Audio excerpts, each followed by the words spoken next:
Good morning, good afternoon, good evening. How's everybody doing?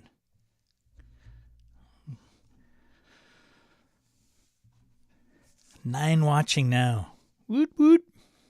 Is this thing gonna go? All right. 9 watching. Good morning. I said good morning, good afternoon, good evening like 10 seconds ago, but so hence the leg. How's everybody doing this fine morning? Huh? All right, Roger Francais. First one to be here. First one to chime in. Good to see you, buddy. Shanbot, as I refer to this as roll call, I guess. Shanbot, Isaiah, good to see you. Joe, Wayne, Hoos, up nice and early. Hoos, wake up. I know you're not off. Just grab that coffee, buddy. Nelson, good to see you. Ryan, Geo Rock, 1. Harrigan, good to see you, buddy. Tiffany, nice to see you. Anubis. Oh my God, I wonder if I could pronounce that. Pastrivian. Am I close? Jeff, morning, buddy. Cheers, bro. Mr. White 20. Good crowd again. Everybody that I wanted here is here. What more can I ask for? There's a few more people on my list, don't get me wrong. But you guys are fantastic. If I cannot provide RPG value, at least I can be motivate you. Motivate? Optimistic? Enthusiastic? Hey, Tad, good to see you. I should probably stop looking down, look up. All right, so question of the day. I had one, escaped my mind, of course. Shoot.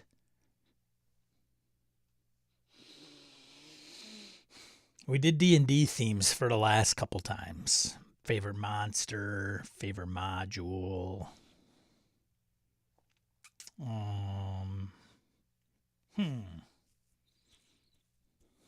Should we go with favorite D&D book? Happy birthday, D&D. We'll go with favorite D&D book. Dungeons and Dragons book. It's got to be, it could be any edition, but it's got to be a D&D book. And I would say that it should be from the publishers of D&D of its time. D&D book. We'll do D&D book. So it's got to be from Tactical Studies Rules or TSR or Wizards of the Coast, we'll say. Right? As far as I know, those are the only two that have owned the property, D's and D's. Favorite D&D book? Jeff, out of the gates, Player's Handbook, AD&D. First edition AD&D, Player's Handbook, boom. Joe Swick says, second edition, Player's Handbook. Like, we're going to have some duplicates, right? Not that those two are duplicates, but nonetheless. Second edition PHB. Should I ask why? Should I ask why you choose that one? Roger Francais. Eberron 3.5 edition campaign book. That's a solid one. I like that choice, Roger. Not that I don't like previous choices, but I'm a particular fan of Eberron. Rhine West 3rd edition Forgotten Realms campaign setting. It's just full of great stuff. Ryan says Roger picked my second place. It's okay. You can have multiple choices, I guess. Flint DMG 1E. Hoos, AD&D DDs and Demigods. DDs and Demigods. With or without Lovecraft and Moorcock?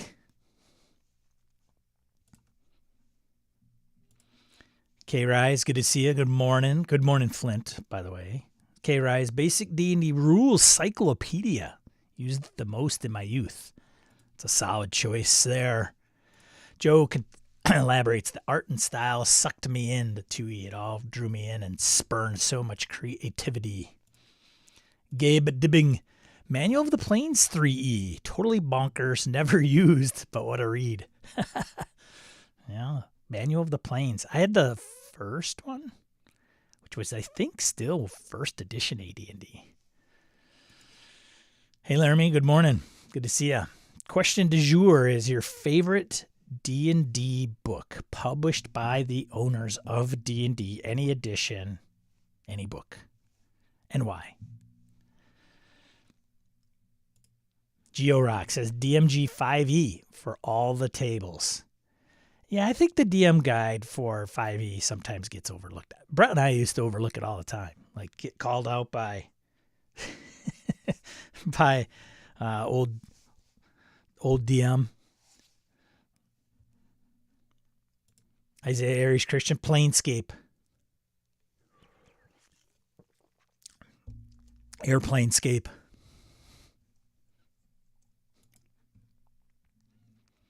Tad, like this choice. Fiend Folio is still the most inspiring and fun to browse. I'm a big fan of the Fiend Folio. Always have been. Whoops. Arrogant says, tie for me. First edition DMG and Fiend Folio. Whew. I just remember, I just love how we had to create characters for first edition AD&D, and you had to have both the player's handbook and the DM guide. Like, or you had to ask the dungeon master, like, what are my saving throws? Can you look them up? I think that was that the only thing we had to reference in the DMG? But it was such like an important part of character creation. Like, you had to have your saving throws, and those were in the dungeon master's guide. Nelson says, second edition monster manual. Each monster gets its own page. Lots of great information on each monster. Everybody likes a good monster book. Isaiah says, Planescape was a wolf setting and the art really got me. Victor, good morning. Good to see you. Phil, morning. Phil's going to cheat. This guy, I don't know. I'm cheating in pick 2. 2E PHB. In the 3E Forgotten Realms campaign setting book. I spent more time flipping those pages than any other books. Oh, Tiffany with something a little outside the norm. Dungeoneer's Survival Guide. Ah, I had that one. I've got another one that somebody hasn't mentioned yet. Whoops. Come on. The cheat chat keeps moving. I6 Ravenloft module, second place. That's a good one, Jeff. Jeff's a big Ravenloft fan. Him and Strahd made out. Jeff's character and Strahd made out. No, I'm just kidding. They didn't. They should have. It would be cute. Gotta spice it up today, folks. Tiffany says, the 2 hit tables were in the DMG in first edition. They were, but I don't think we needed those to create a character, though, did we?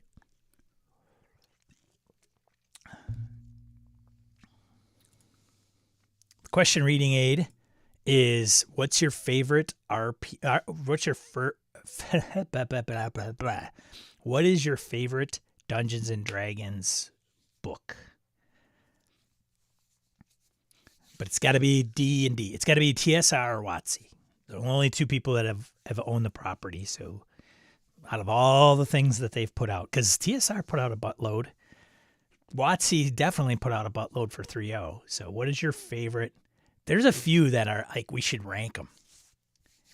Here's the thing. You could chime in today, but I'm interested in like top 5 D&D books ever. And you could put it on our Discord under my little area on the Discord, because I've got a few myself.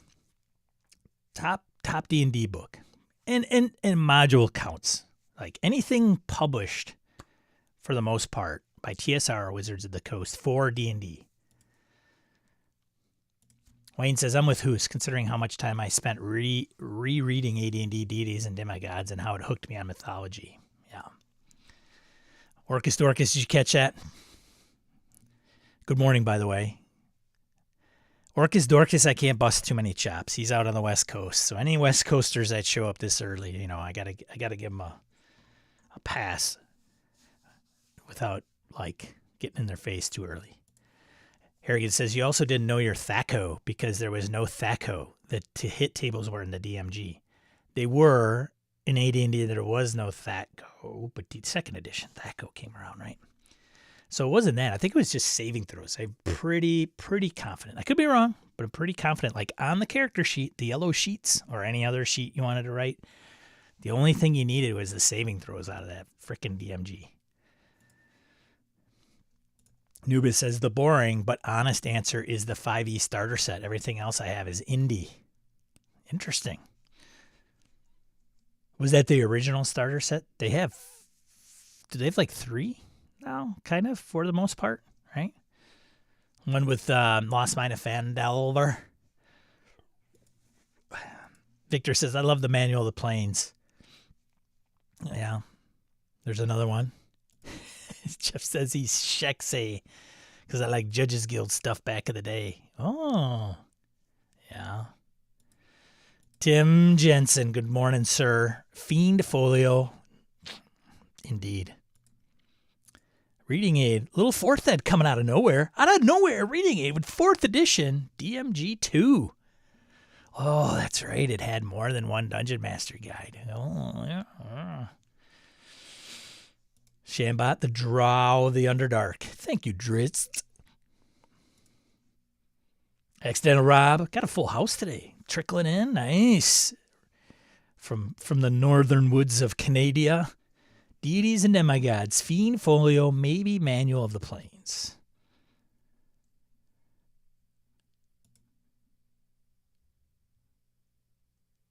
Oh, bingo. Tiffany's hit it. The Unearthed Arcana is missing. Unearthed Arcana would be in one of mine. Nubis continues the Phandelver starter set. Yep. Gotcha. Unearthed Arcana is a good one. Ben, why? Good to see you, Ben. I think THACO was introduced in the basic set and carried over into AD&D despite all the DMG tables. Oh, that may be true, Jeff. That may be true. I may be wrong. I know, it's hard to believe.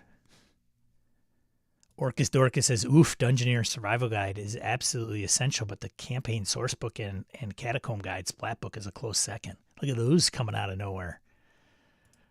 What's up, Brett? Look at Brett Pazinski. Not to be... Hey, I wore this shirt just for you, Brett Pazinski.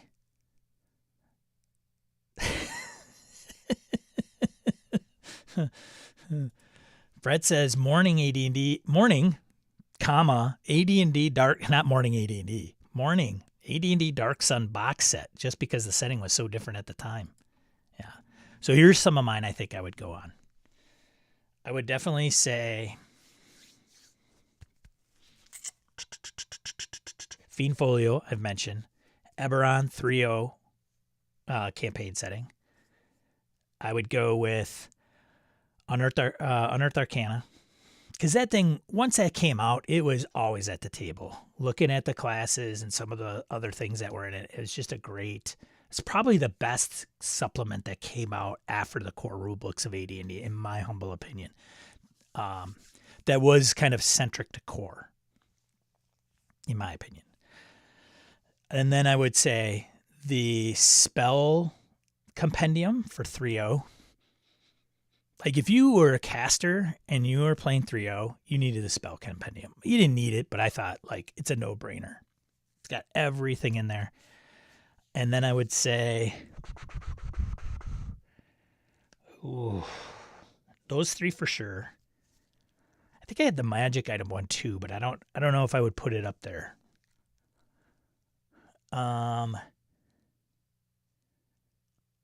Shoot. Those three. The next two would probably be distant seconds. I got to think about the last two. The Greyhawk box set, maybe.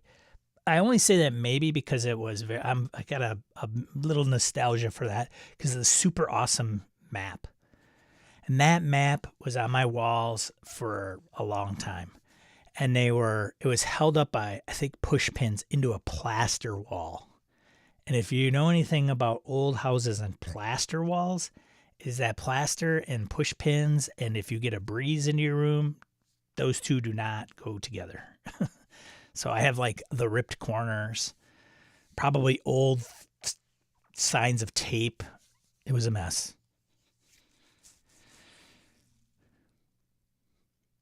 Wayne says I will embrace the heresy. No heresy here. I also love the fourth edition essentials line. The form factor may be my weakness. Yeah. Broken Witch, morning. Thanks for joining. How you doing? Then Tim continues, actually, Mulvey's basic because it was the first D&D book I read when it came out, and it made me want to run the game. That's not a bad reason. Oh, Book of Vile? Vili? Book of Vile Darkness? Is that what you're going at, Orcus? Broken Witch says, I'm having flashbacks of torn posters. Yeah. Yep.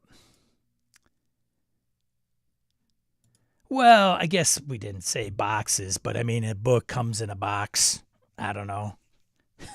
Greyhawk for sure. Ran that for years. I had the Greyhawk map on fold-out x-ray board so I could carry it with me, said Tiffany. Jason, good to see you.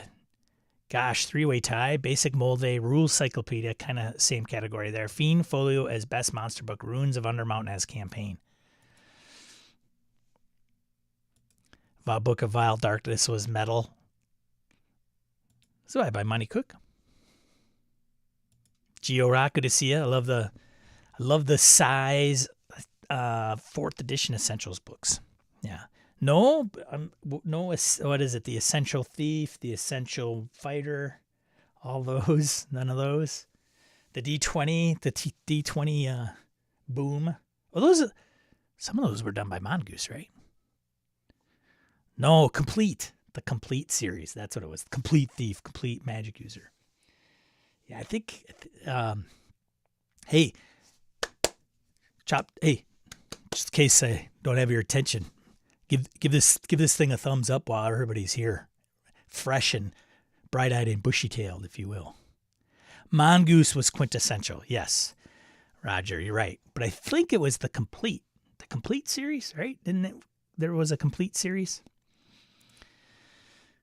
Laramie, I'm going to cheat.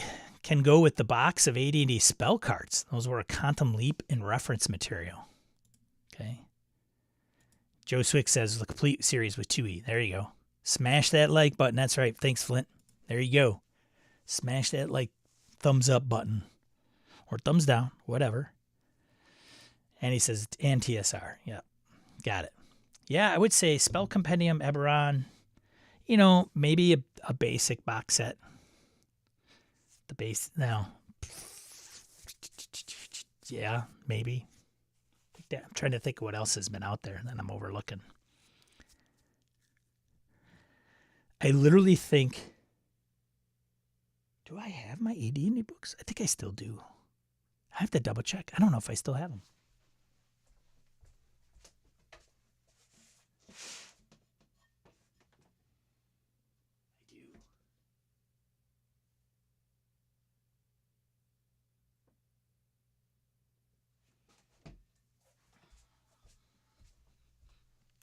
I do. One of the few things that I've kept for D&D is the core 5.0 books, the PHB, AD&D PHB, AD&D DMG, Unearthed Arcana, I think all the Eberron setting books for 3.0. I don't know if I kept the Monster Manual. And frankly, I think I lost my Monster Manual or I never had it. I don't know. I bought another one that was used, but I don't think I kept it. I don't see my Fiend Folio in there either, which is probably the biggest tragedy, but Not a lot. Not a lot of D&D left for this guy.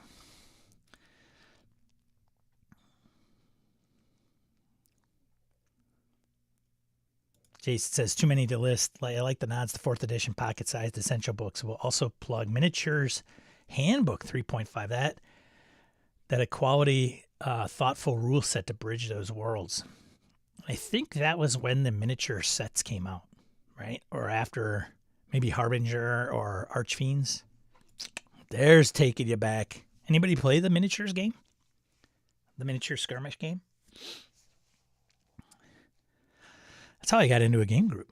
Got into, created, won, whatever. That was the group that Jeff played in, the Star Wars group. Where a lot of us were playing D&D minis. I have to get those. Man, I got to get those out and catalog them and see if I've got a complete set. I think I'm missing a couple rares from some of the early sets. But I think I have one complete set of Archfiends, which is a good one. And then Harbinger, I think, was the first one and had more figs than the rest of the series came out. Flint says, I'm a map freak, so anything like Forgotten Realms, Atlas, etc. would be up there for me. What's up, Matt? Good to see you. Thanks for joining. Hey, question du jour, Matt, is your favorite D&D book? Could be from a box set, too, but it's got to be from TSR, any edition, or Wizards of the Coast, obviously. Favorite D&D book and why? We're celebrating the 50th. We're continuing with D&D. Broken Witch. Why was it called the Monstrous Manual for 2E? Who knows? Because it was a monstrous manual. I don't know. It was huge. I note no mentions of battle system. Says Harrigan. Orcus Dorcas says there's a reason for that. Michael Gurley. Geez, wow, we got a full room today. Everybody make room, you know. Good to see you, Michael. Tim Jensen, do the D&D board games count? No board games. Personal foul. Tim Jensen, yellow card. No board games. That's a whole nother realm. Sean tries to stay out of there. Although I think I probably brought up a board game here on stream once before, but some of them are board-ish games. board role-playing games. Ryan West 3E had complete arcane. Yeah.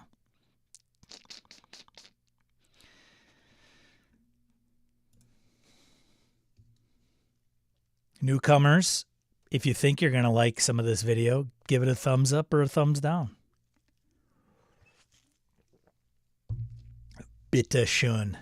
William, still trickling in. Good morning. Good to see you. Someday I'm going to find out like what our record here is and like tally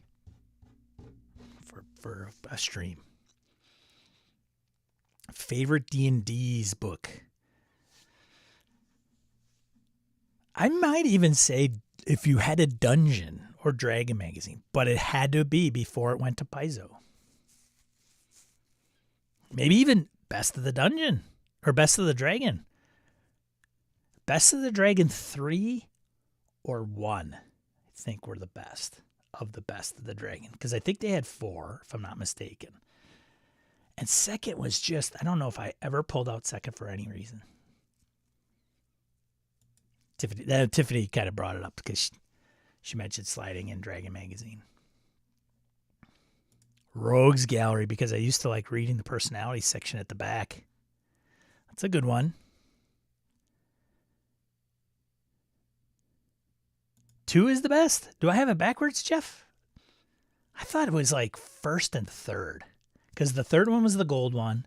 The first one was the purple one. And then the second one was like the greenish one. I think 2 might have had like the ninja in it, right? But I thought it was like light on classes. And I think that's why I liked first and third. And I think one of them had the Thief Acrobat in it, if I recall correctly, before it went to Unearthed Arcana. Whew. Dusting off those cobwebs. Hey-o. Victor says, I've got most of the dungeon issues. I'm missing about 15 or so. Third one's the bronze /gold for sure. Yeah, second is green. Has ninja and anti-paladin. Oh, that's true. I will. That's true. Yes. Yes. Ninja and the anti-paladin. Everybody likes the anti-paladin for sure. Player screens. Imagine a full table of players and a DM behind a screen. Dude, I'm gonna do that video. It's on my to list. My to do list for videos. Player screen. Yep, you bet. Somebody's gonna beat me to it now. Jason says, also noting people are staying away from the problematic Oriental Adventure supplement. Problems aside, killer book that absolutely everyone had. I did not have it, and I never got it. Had no interest in it.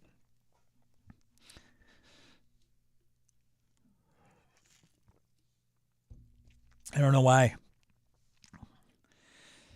I guess I just thought it was going to be just a different setting.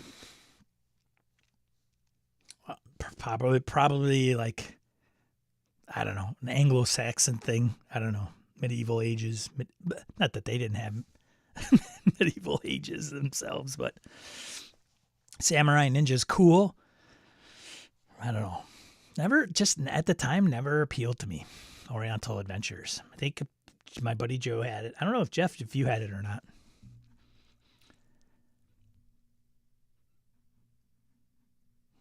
Jeez, look at this. Tiffany says, that's why you have Dragon Magazine CD with all the PDFs. Ryan says, what's a CD? Is that like a record? Hey, do you know what 8-track tape is, Ryan? Let me tell you about an 8-track tape.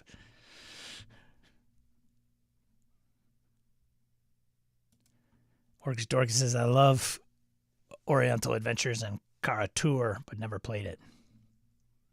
Jeff says, Oriental Adventures was great, but we never played it. No, we never did. Sean Sully, holy cow.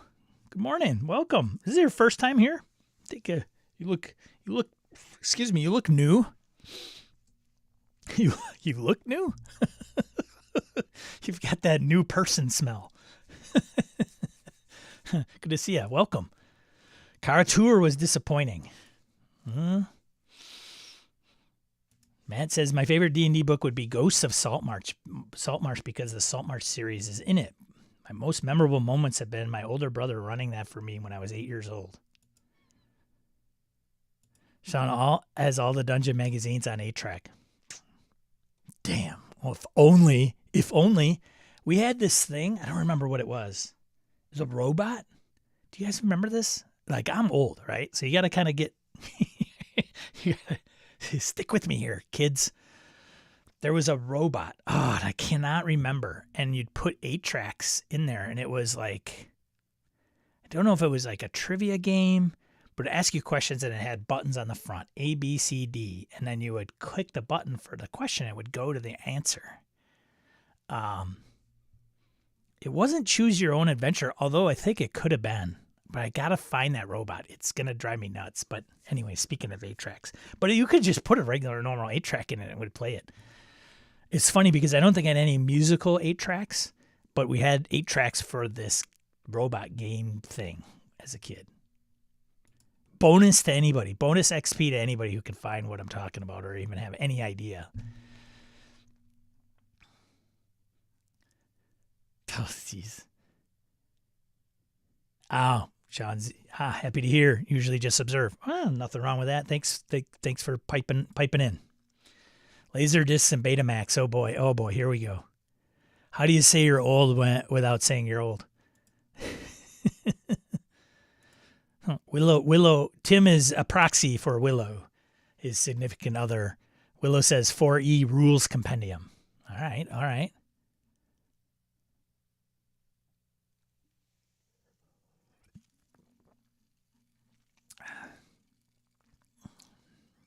Laramie, it was not 8-track Ruxpin, no.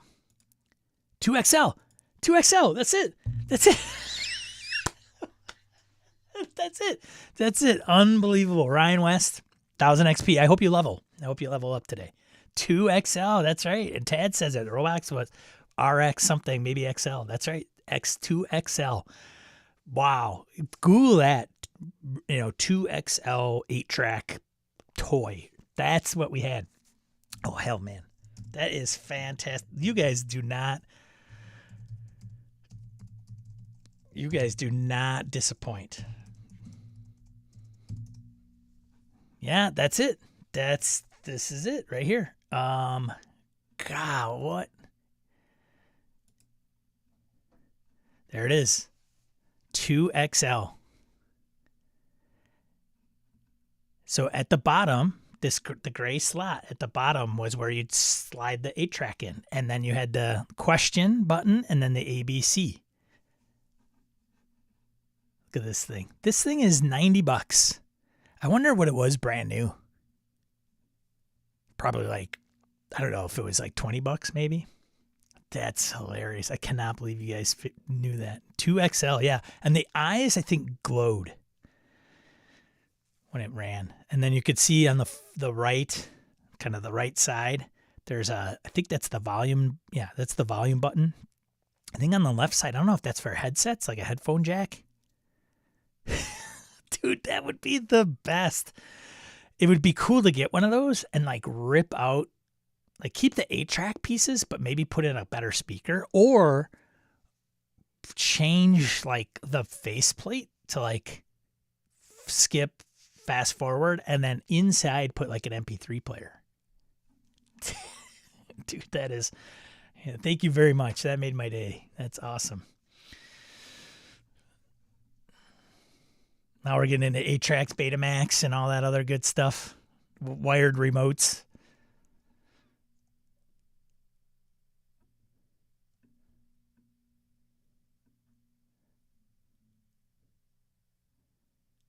Not Megacorp 8-track talking robot. Victor says we never had one, but I remember them. Now we're going off on a tangent, right? It's pretty typical. It's an Oracle, indeed. Wow, I've never heard of that thing. Oh yeah. Look, if you're younger than I am, I would not be surprised if you did not hear about this. It's okay.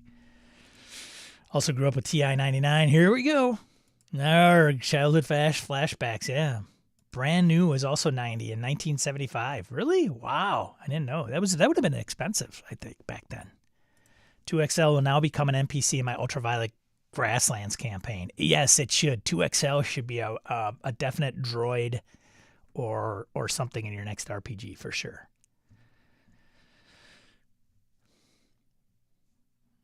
Ryan wants you saved your programs on audio cassette tapes. Yep. If your old Commodore 64, TI-99, anything before floppies. Oof. And God forbid if it had an error writing. Start over. Looks like the gold idol from Raiders of the Lost Ark. Yes. Yeah, you can modify the heck out of that thing. Indeed. Well, there you go. Raspberry Pi. Use it as a prop in a game. Orcus Dorcas says, yep, that and Alfie. Yeah.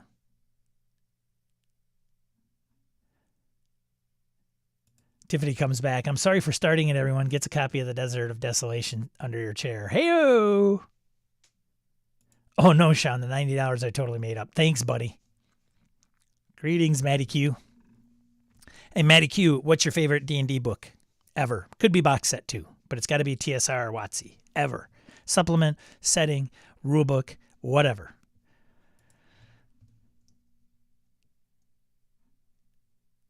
K-Rise, good to see you. All right, tangent time. How about that in television AD&D game? Well, it's still an AD&D game, right?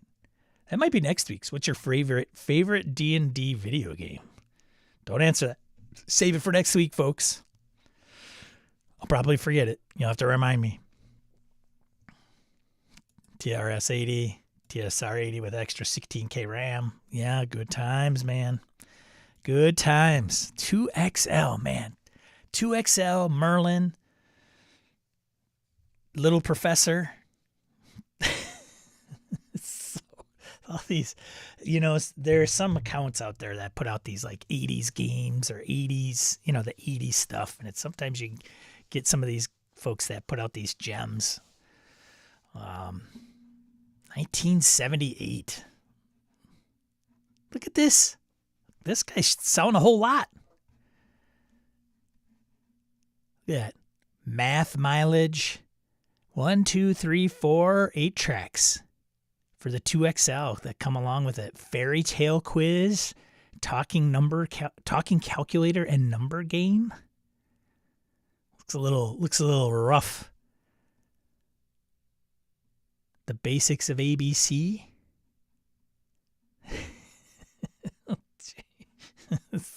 Oh my God, 2XL. Too funny. That is hilarious.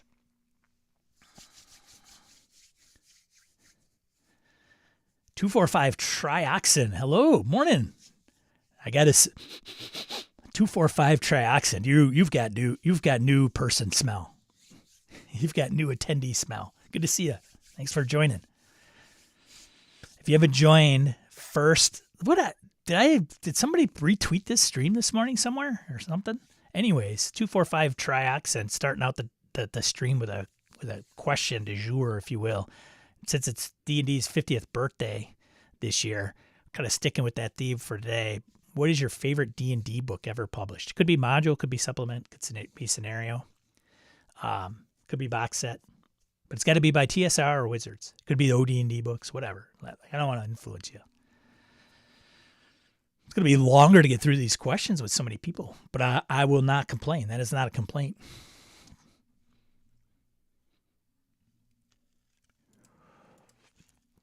Maddie Q says, gotta go Fiend Folio. Although I do remember reading Deities and Demigods daily with my friends to figure out who the most powerful gods were. Well, of course you do. Thereby making our characters the most powerful beings. Yeah, as you do.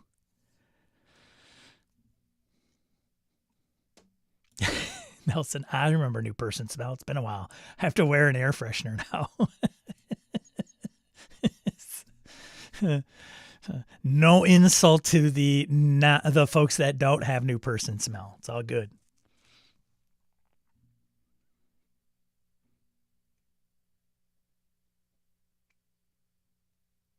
I might need 2 sodas for today's show. Yeah.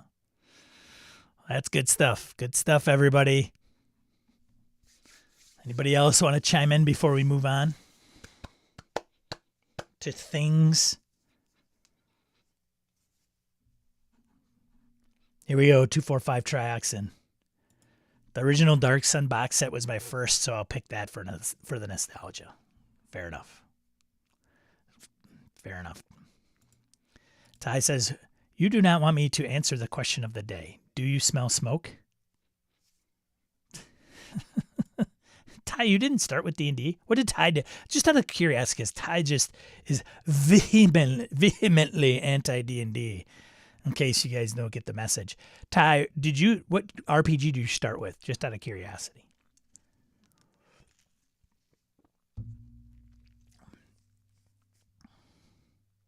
Tim says, I hated that deities and demigods had stats for gods. Ooh, the hatred runs deep. Strike that book down with all of your hatred.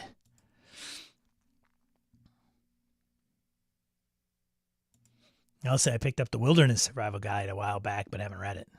Ty says Red Box D&D. You started with Red Box D&D? You have no appreciation for it at all?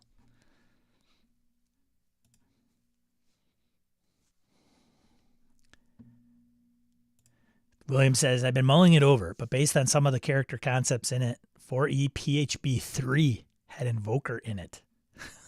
Man, 4th edition did have like a series of like PHB 1, 2, 3. Like, wow.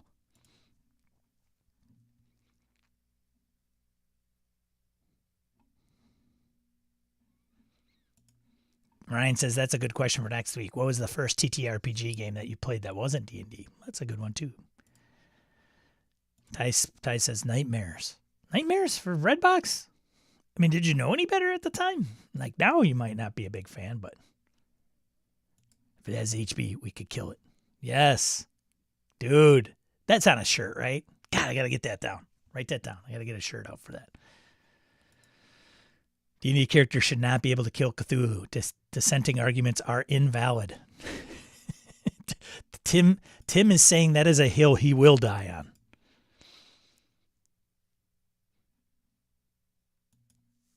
Dragon Strike was my intro. says Broken Witch.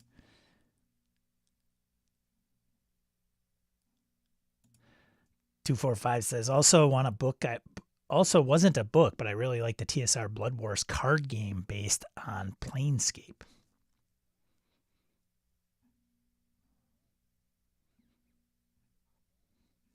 Only SSI games next week. Laramie Wall is Team Tim Jensen. All right, let's get on to some stuff, shall we? Let's get into some stuff. Let's see. Let's start with some RPG stuff. I don't know if it's necessarily news. It's kind of a catch-all category when I say news, but you know. Yeah, no. Thought this was amusing and I wanted to bring it to your attention. Look at this thing.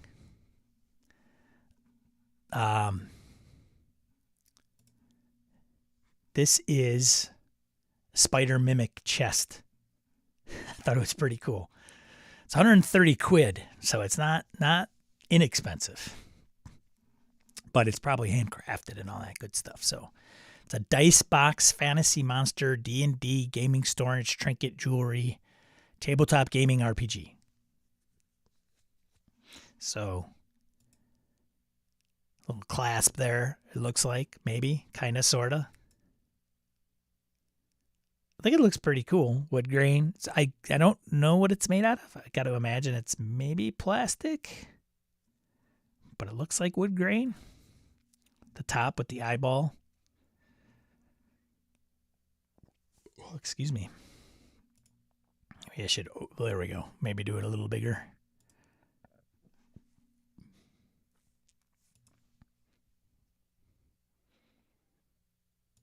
Be something to sit on the desk or the bookshelf.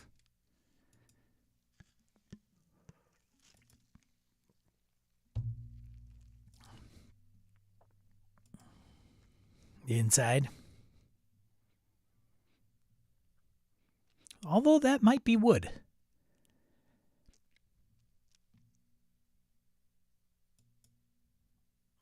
And then some of the borders might be like maybe printed plastic. I don't know. Or mold of some kind. And then painted. I thought it was pretty cool. I got to imagine these are probably handmade, right? Like, I think that's all of it. It's a pretty cool dice box or jewelry box, if you will. It's 130 in US. It's usually more in US dollars. Quid's usually less. So it is more.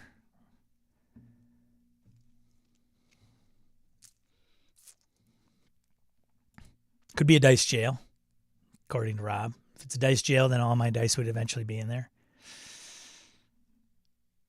Yeah, I thought that was pretty cool. So I want to put go here. I gotta put it in the chat so you guys can.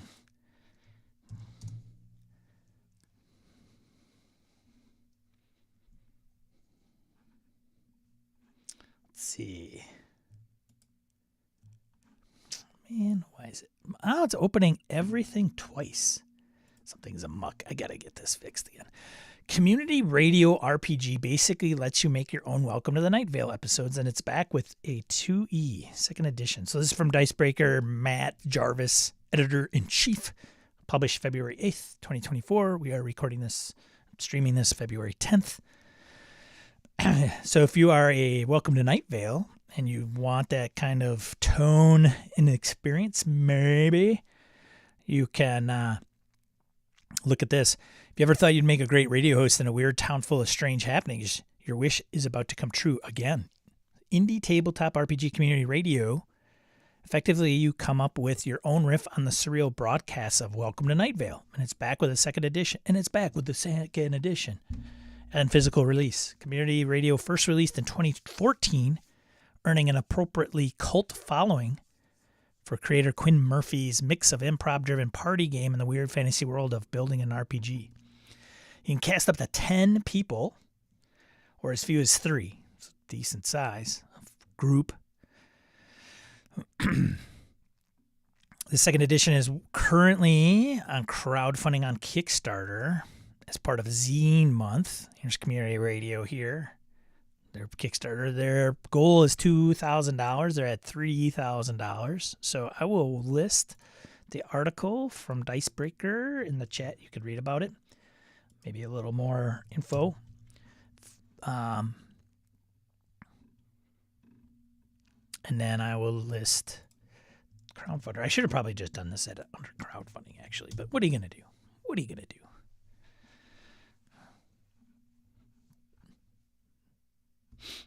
do? Sean Sully says, barely related, but has anyone listened to the Tales of Manticore? Manticore! I could say I do not, Sean. Is that a RPG podcast? Or is that just a podcast that is in another genre? Great podcast. Is it RPG related? What is it? Like science fiction? Like what kind of format? Curious minds want to know, Sean. All right. Okay, that's interesting. Okay. I was torn on this one. Based on OSR. Oh, interesting. Okay.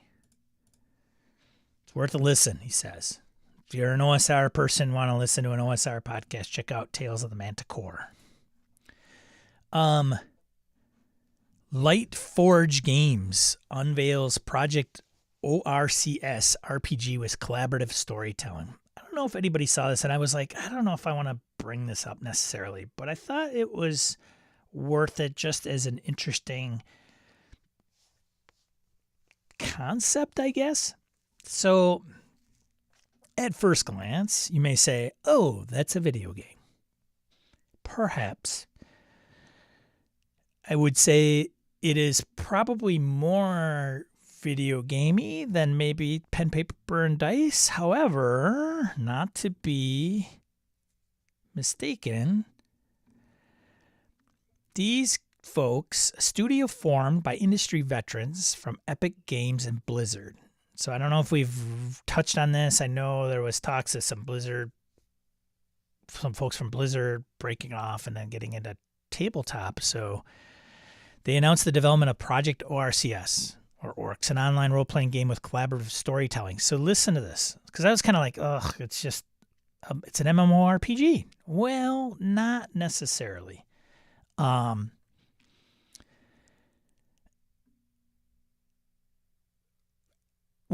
Here, this is from VentureBeat. With aspirations to redefine the RPG landscape, Project Orcs introduces a unique collaborative storytelling RPG, CS RPG genre, encouraging players to craft their tabletop-like experiences in fully realized scenes, the company said. In a demo, here's kind of I'm going to get to it here. It's relevant. In a demo, a team of players goes through a fantasy world, viewing the action from a third-person view.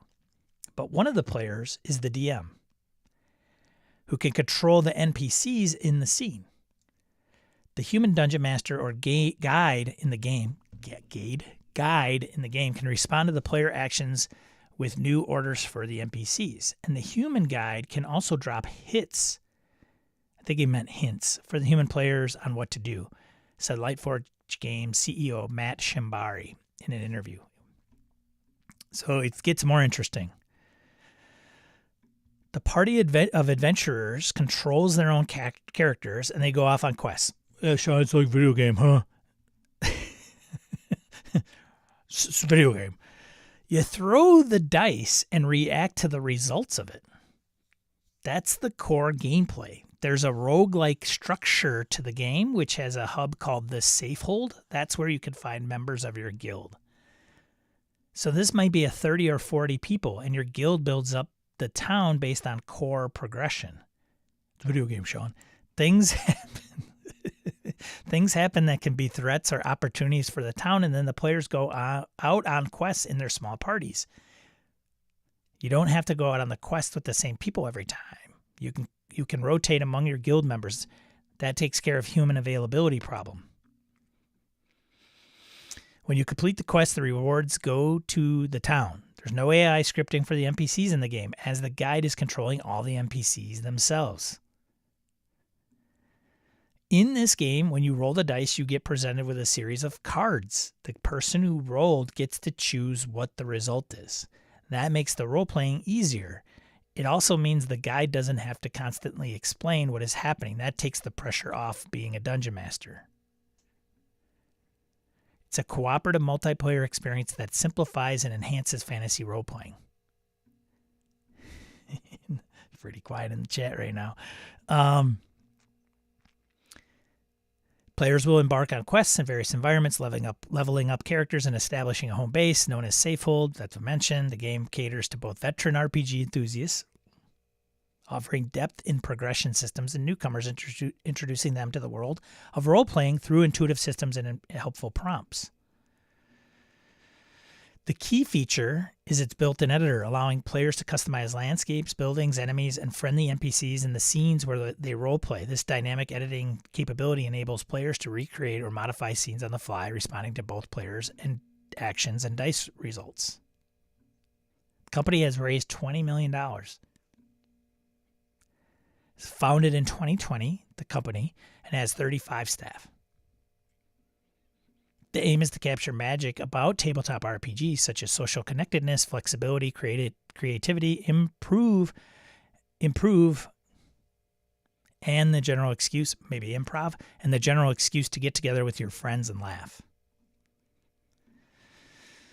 It's a video game where you're talking a lot, he said. I actually think we have more in common with Among Us than Baldur's Gate. That's because talking is such an important part of the gameplay, talking and laughing. Ryan West, Sean, it's an MMORPG.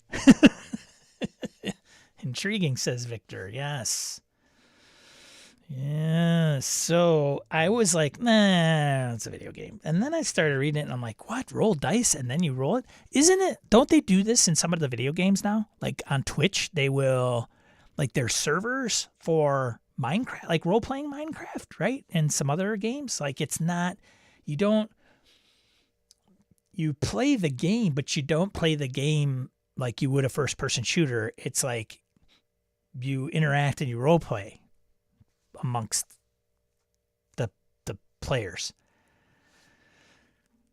So I think some of that group's going to love this thing, right? All right, it says interesting concept. I'll probably watch a demo of it. Sounds cool. No, it's not quiet. We're just listening. Fair enough, Laramie. Actually listening for once. Yeah. It's an unfinished CRPG, Sean. They already used up the buzzword limit for my taste. Can't unbox this one, Orcus.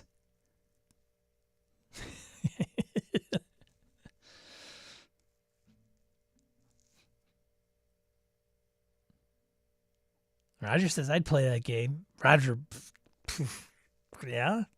It is interesting. Michael, we're laughing. Laughing. There's no laughing in RPGs. Serious business. You're right, Michael. We are the NPCs for the AI. I think it is an interesting concept, and it will have following. Only crying in D&D, Ty says.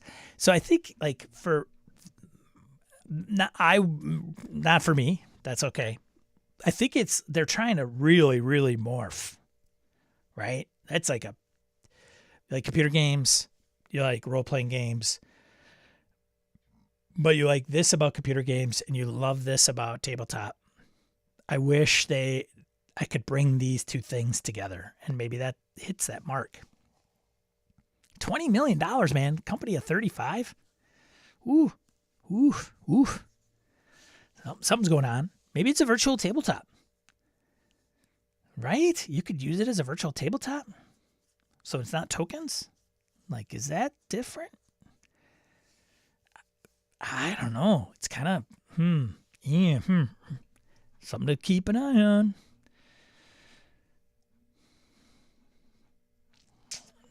Just saying.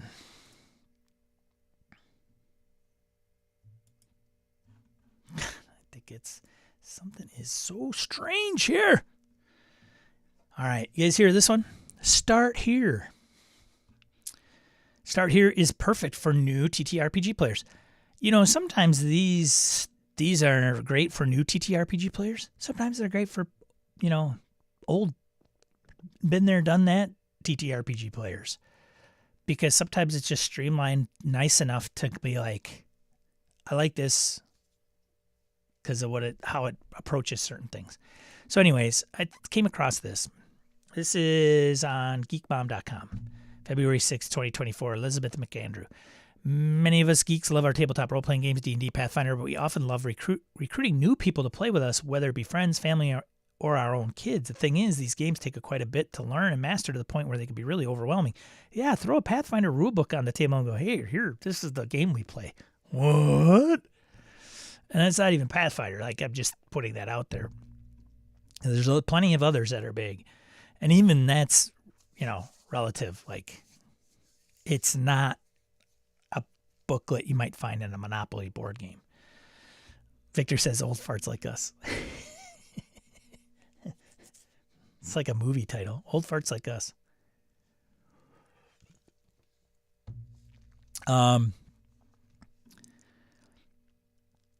So Start Here is a tabletop role-playing game from Beach House RPGs that acts as a more streamlined approach to learning how to play tabletop role-playing, which can be enjoyed on its own or used like training wheels before throwing players into the full complexity of D&D.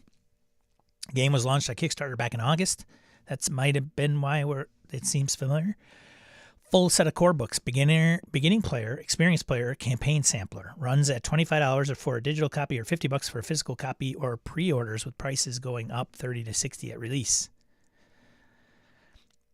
So how do you simplify such a complex game into something that runs smoothly, doesn't feel too watered down for experienced gamers, but still teaches enough to the concepts of the concepts to help learn other games? It seems like a daunting task, but Tim Beach has spent a lot of years fine-tuning this.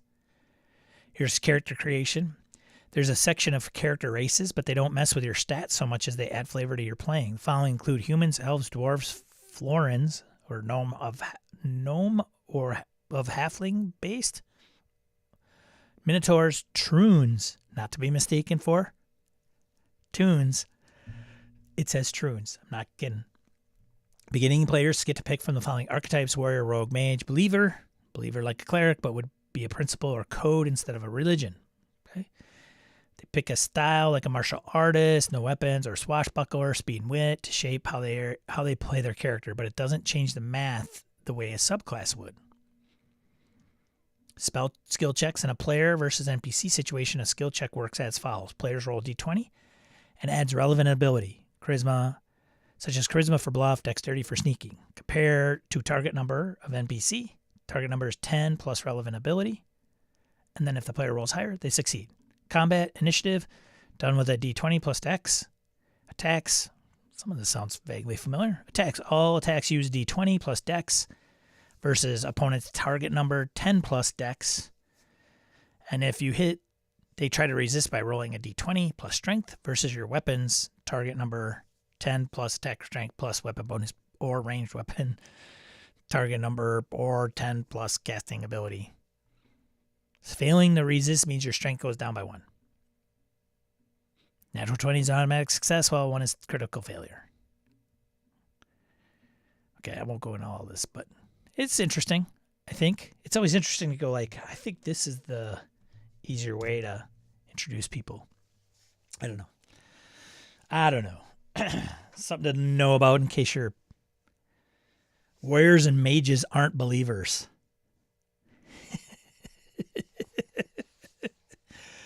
I only got this article out for Gabe.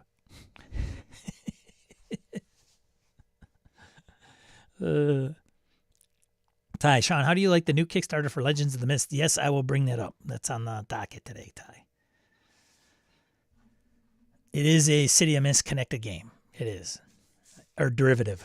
Yes, Rob. And I bring it up because their Kickstarter is doing fairly well, I would say. I would say it's doing all right. Now, I don't know why I brought Bella Souls onto this. Did I do Geek Mom? I did, yeah. Okay. So, Joe Manganiello's live-action Dragonlance is canned. So if you were hoping like, oh man, it would be cool, I can't wait till that comes out, It's probably not going to. At this point, it sounds pretty much dead. So Joe spoke, I think, to comicbook.com, if I'm not into some of the websites here, in an interview. They don't even credit where the interview was. Oh, come on. That's harsh. I think it's comicbook.com that had it exclusive with Joe. And I should have brought, actually, I think I have it somewhere. So I have it like 2 versions of this article. Oh, excuse me. It was an interesting interview. If you haven't watched it, it's on YouTube. I think it's comicbook.com that did it. Because Joe actually talks about Merles and like what Merles was removed from D&D, and he was involved with 4th edition and ultimately 5th edition. There was a little controversy involving Merles. Not going to go into it here. You can check it out on the web. And Wizards removed him from D&D. Not sure if it was controversy related. Stating facts. Merles was moved from D&D to more of the Magic line. And then, of course, he was one of the individuals affected by a round of layoffs in December, along with other folks from Wizards of the Coast in the Magic and D&D space. But Joe was like, gave his thoughts on like the kind of the rise of 5th edition and his opinions. And he, put Merles out there, and he says like they kind of screwed up by removing him from D&D. I don't know. And some of you might be like, "Oh, it doesn't matter, whatever." But anyways, he also goes into apparently the Dragonlance series that he was going to put together. Like, he had some good ideas. And they're like, no, thanks. So according to now they give a credit. According to comicbook.com, Manganiello had planned to turn the Dragonlance novel series into a long-running fantasy TV show with a script that had received high praise and excitement from the original creators, Margaret Weis and Tracy Hickman. Manganiello is lining up quite a few moving parts. Apparently, I think at one point he was wondering if he could buy Dragonlance. I didn't know that part, but anyways, Tracy and Margaret were all about it. It was really me getting in there and fleshing out the world they built, and a world they hinted at in some places, but didn't shine with the magnifying glass on. Despite having new concepts for dragons, armor, and the world of Dragonlance, the actor was most enthusiastic about his script. Manganiello had even been in talks to buy the rights to Dragonlance. There you go. Because the problem, at least in the would-be showrunner's eyes, lies in WotC. He says, quote, maybe somewhere down the line someone comes back or the company switches hands and somebody sees the value, end quote. This may come in part from the recent shakeups at WotC. There's a little bit of WotC stuff in there, but with Dragonlance's new adventure being good but not great, and the adventure board game experiment on an abysmal failure, WotC was already likely wavering. So that's speculation, of course. And as Hasbro loses more money and sells off more wings, including E1, everyone under its umbrella faces an ever-tightening belt. So, bummer.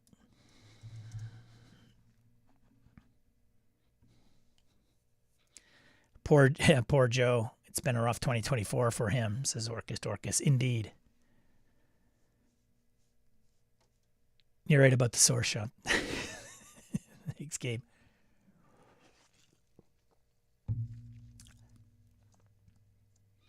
Ty says, I wanted to see if Joe is a better DM than Sean. Well, I don't know. There might not be.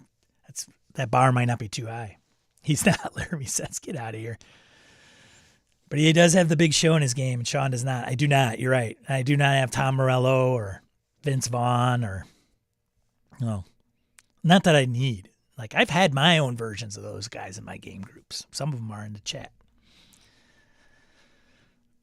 It's better hair. I'm getting my hair cut today, guys. This thing's out of control. So next week, you're gonna see a refresh on this guy. It's long overdue. Let's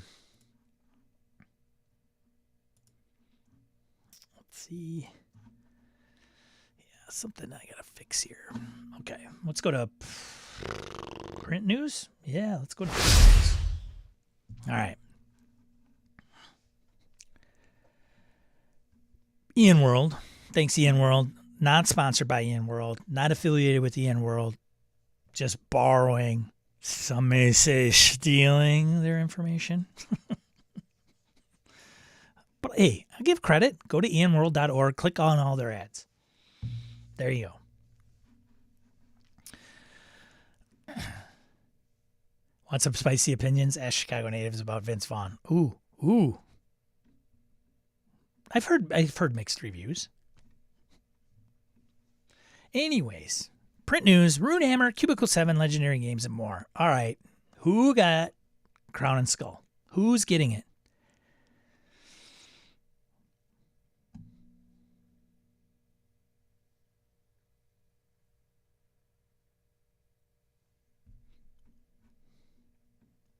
Anybody? Anybody else? Anybody not aware of Crown and Skull? Very intrigued with this RPG. Because Runehammer, if you're not familiar with the Runehammer, did Index Card RPG. It's 2 beautiful books, like whatever version you get. Obviously, the right one on the goldish inlay is like $80. The left one looks like it's a linen cover type. It's $50.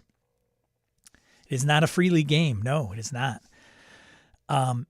Includes core rules, character creation, extensive GM and enemy sections, short stories, loads of tables, and a dice-driven world atlas for many sessions of moody-inspired exploration and danger. So I'll continue.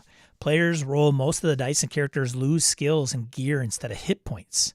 So his attrition is what he's referring to it as.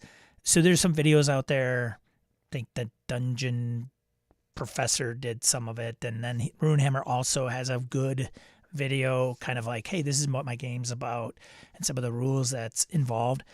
And one of the things that was interesting to me, because some of you know, like, what's the difference between one D&D derivative and another? And some of them are, and some of those changes and nuances are great, and they make the game great, whatever game that is. But a lot of them are very, very D&D derived. So you have very standard array. You have the spells that are very similar. They're just ported and tweaked for that particular game. So it may still be called Fireball, but instead of a Fireball doing 66 or whatever it is in 5th edition, it's doing 3 dice the damage or whatever. This one doesn't have some of that stuff, so it does intrigue me. And Runehammer's no slouch. So, continuing, choice of 3 starting settlements and various races, including frogmen. Okay, so I'm not... Okay, Sean's got to get out of the... I don't know about that. Both books have the Northhold world map included as interior cover and sheets for easy reference and play. Well-made 120 GSM wood-free natural play paper, blah, blah, blah, blah, blah. Tells about the covers. Anyways, that's it. So if you're interested in this, go check out Runehammer's video on it. It just has some different concepts of fantasy roleplay that I'm interested in knowing more about. So we'll see. Tiffany says, sounds like an evolution of Torchbearer, probably Shambot. Does it have ducks? No, it doesn't, but it has frogmen, apparently. I guess, Sean, you could just remove those. Yeah, that's true. I may get it, page through it, and go, it's not for me. Like, I've had Torchbearer. I don't have it anymore. I've had Burning Wheel. I don't have that anymore. And they're way different, right?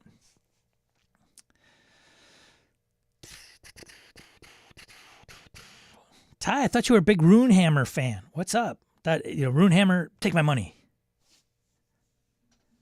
All right, Harrigan, sounds good.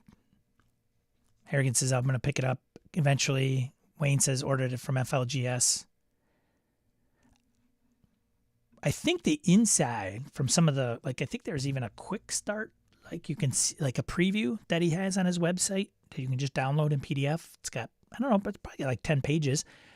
The kind of feeling it has is it seems to me the feeling just from looking at that is more Forbidden Lands. So if you've ever seen Forbidden Lands books, there's 2 that come in the box set. And they look like something like a Charles Dickens book, like you could put right on your shelf. And it's, is it white paper or manila? And just black line art. The way he has it laid out reminds me of that. So it's on its way. We'll see. I don't know.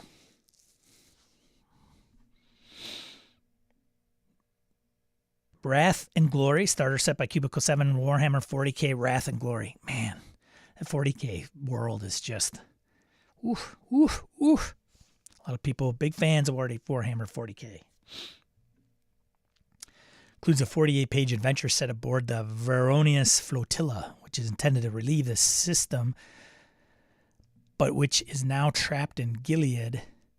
A guide to the Veronius Flotilla, including the brutal and internal politics of the fleet led by the rogue trader Jackal Veronius.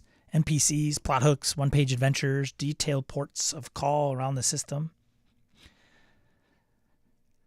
Templars and Tyrants of Legendary Games is a 5th edition supplement, softcover, $26. PCs can roleplay pure good or ultimate evil with support for the Paladin or with new anti-Paladin class. Paladins get new class features like Divine Scourges and Repel Evil, and new sacred oaths like the Celestial Centurion, Auroran, Grail Knight, and the Oath of Zeal. Drakenheim City Fabric Map. So if you're a fan of Drakenheim by Ghost Fire Gaming, there's a cloth map.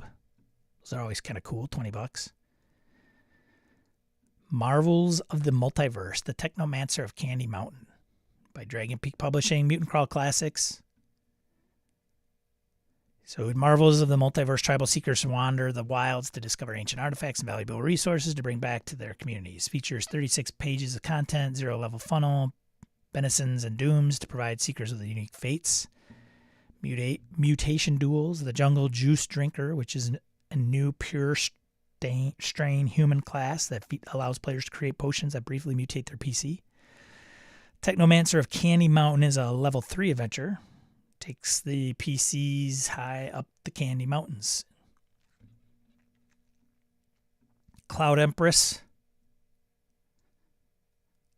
It's a mothership. Rulebook, Land of Cicadas, and Year 1, a 5 mini-zine adventure bundle by Worlds of Watt. So if you're a mothership fan, Cloud Empress is an ecological science fantasy campaign setting that places PCs in a new Earth thousands of years in the future, ruled by the patterns of giant psychic cicadas. I brought this up on stream when it was a Kickstarter. I'm pretty sure. So now it's out on print, and you can go and get it, and I'll put a link in the chat for this one. All right. Moving right along. Should we get into crowdfunding? Yes, we should. All right, I will. So some of these I noticed on the Discord that people were like, hey, this is going and it's really cool. People should check it out.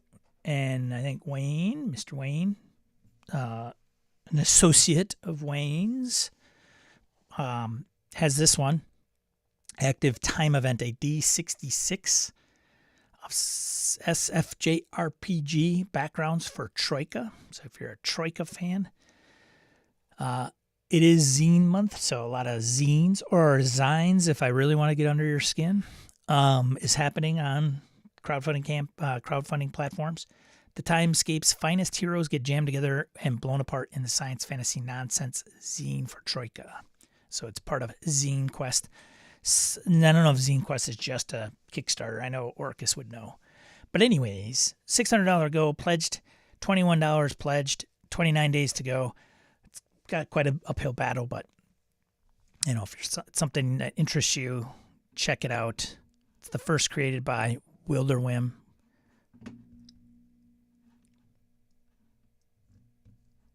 It's zines. Get a haircut, hippie.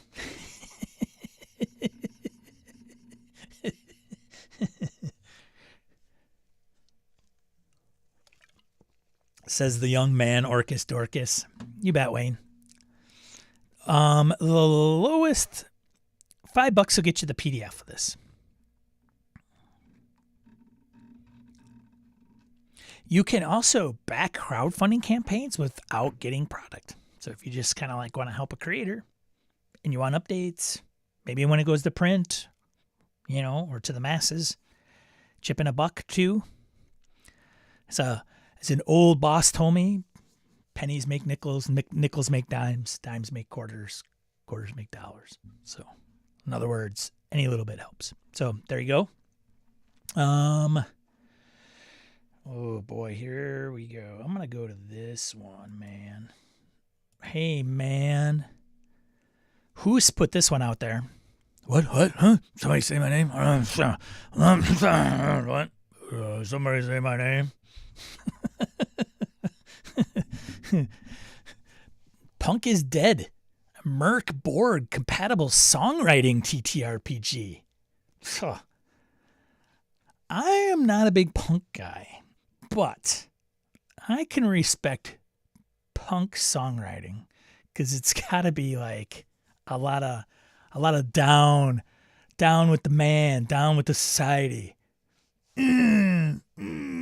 All angsty. This is by Critical Kit Limited. It's got 1,700 followers, 2,000 quid goal. It's at 35,000. So if you're a punk fan and you're like Merc Borg, this might be something you want to check out. This is on BackerKit. Welcome to the ununited kingdom. See? The world is going to shit in a sack cart. Ancient evils have come to party and music is all you've got left. Just like those 4 brave bozos on the Titanic, you're going to keep playing until your last amp falls into the abyss.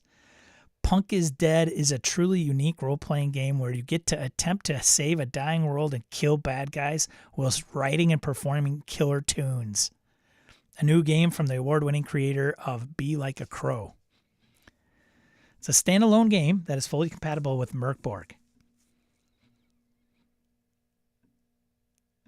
If you've already played Merc Borg, it's going to be a doodle to get cracking with Punk is Dead.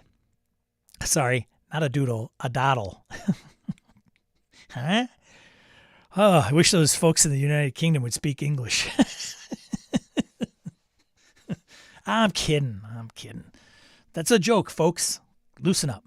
If not, the core rulebook we're touting in this campaign will have you up and running in about 45 minutes. You don't need any other books to play Punk is Dead. So it's about creativity, nostalgia, friendship, and bringing hope to a hopeless world through music.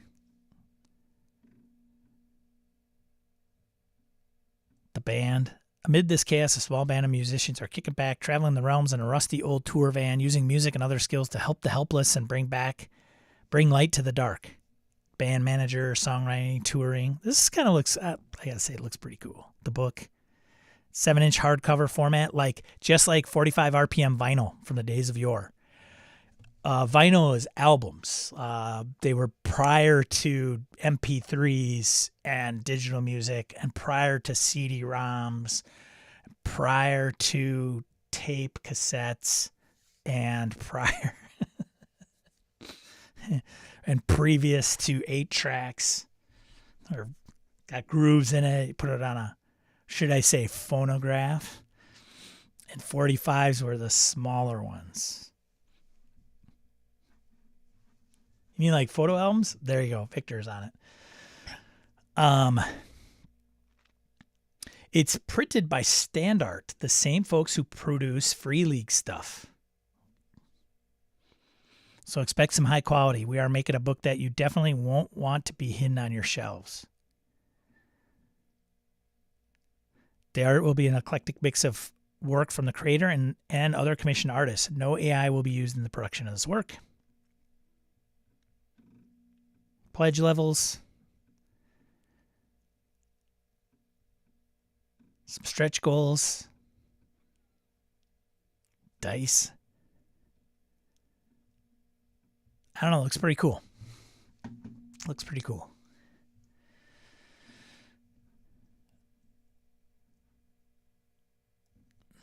I do not hate Laramie.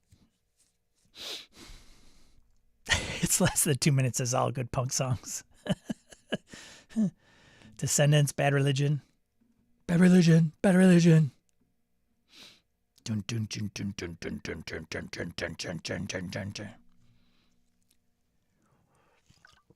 Now I gotta go listen to some Bad Religion.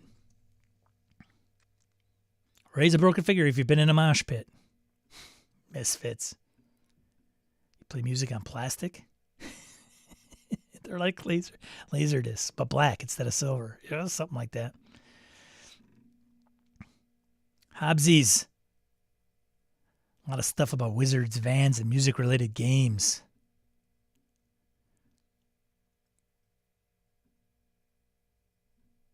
All right. Thanks. Thanks, Hobbsy. Let's see. What else we got here?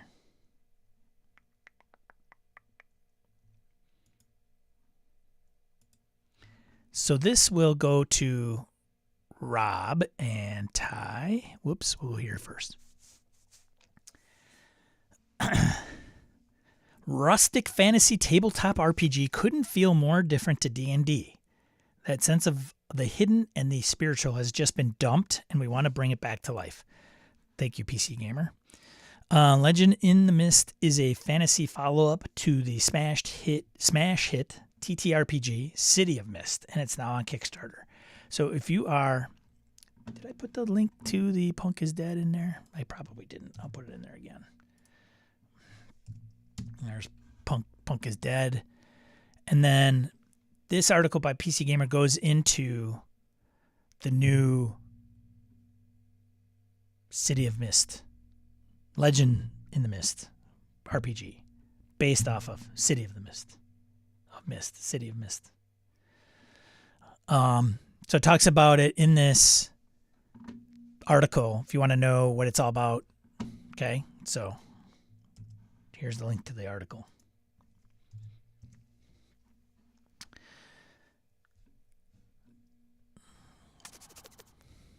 And it talks about translating gameplay driven by descriptors more than numbers. It talks about the game and what it is and what it does. Character creation.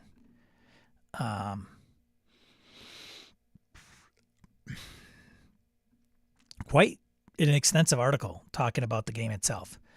Once you read that, if it's something you're interested in, they have a link in the article as well. But here's the Kickstarter. So the goal is $50K. They're at $500,000. Not bad. Not a bad day's work. And it still has 26 days to go. So will it hit 750? Who knows? But they've created 8. And this is by Amit Mosh, Son of Oak Game Studio. So if you are interested in it, it's funded. Digital rewards are like $29. Core book includes all digital stretch goals is $49.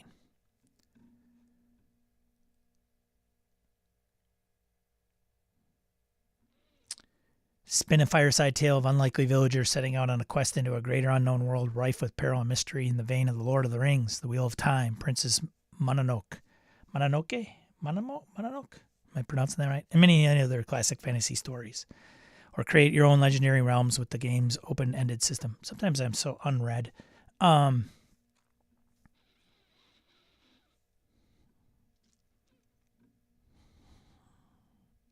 Sean, you should get it.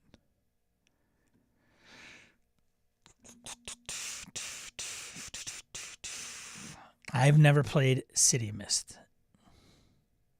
But this looks, I mean, look at this collector set. Oof. Pretty. Leather-bound collector core book, setting book, leather-bound collector slipcase, 6 acorn dice with leather satchel, cloth map of the Dales, 10 collector art cards, more. Stretch goals, backer rewards. Who's in this? Ty, did you kick in? You getting the whole $300 kit? Is City of Mist PBTA, says Paul Turner. Good to see you, Paul. Thanks for being here. I don't know, honestly. That's a good question, Paul. I don't know. Here, well, I can go to the article probably and it'll tell. This is, Ty, do you know? PBA, okay, Harrigan, thanks. PBTA plus Fate. Interesting. So I'll read this. Maybe this will help out, Paul. So back to the article at PC Gamer. Translates into gameplay driven by descriptors more than numbers. So character sheets that you can play just by reading them. Rather than including your dexterity score and your chance to hit with a bow, your sheet may say expert thief and can hit a bullseye from a mile away. When you take an action, simply roll 2d6 and add +1 for every descriptor that would logically apply. The system builds on this idea in all sorts of interesting ways, but those very straightforward bones beneath bind it all together. That's what gives the system its flexibility, says Mosh, because these descriptors can be anything from abilities, gear, skills, heritage, but they can also be narrative things like backstory details, catchphrases. They could be tactical properties or features of the current scene. It's really endless. The only thing I have an issue with games like that is it always seems like the player's trying to pull something like really, hey, okay, I'm going to shoot this. I'm going to shoot him with my bow. Well, do you have anything that you can, that you could add to it? Like, do you have catchphrases or things, heritage that would give you a +1? Well, my dad was an archer, so maybe I know what archery is and I get a +1. I mean, okay, yeah, that's probably a little closer to home, but it was like, there's just some, like, I sit at a table and I listen to some of the things that people come up and it's like, well, I used to be an airplane pilot and so could that work? Like, what? No. Tim says, so aspects are just +1 on a move roll. Hard pass here until it's out. I personally thought City of Mist was a mess. Interesting. City of Mist was a cool concept, but it was hard to get my head around, says Victor. And I'm a PBTA fan, he says. Yeah, for me personally, I like it. I like the concept. I totally get it. I would probably prefer some of those maybe even to be a little bit tighter. So you could say, like, heritage is a good one. I like heritage or background, like, because DCC has a little bit of that, right? Like, I was a farmer, so I should be able to tell if the soil's been tainted or not. Or, you come across a weird plant and somebody wants to figure what out, like some of the traits of the plant or something. And the person that got the plant, botanist or farmer background, maybe somebody that understands or gets a little bit more.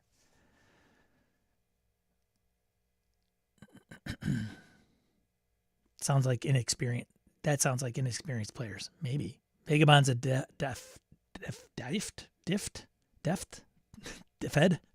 Does the same thing.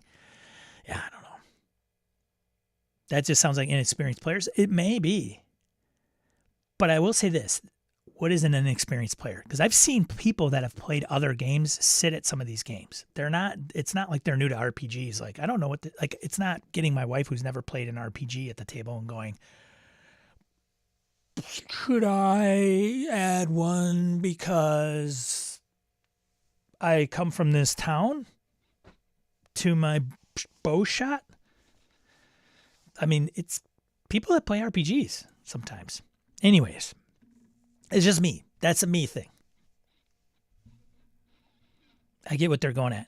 But also, sometimes I think it's okay just to say, like, I got nothing.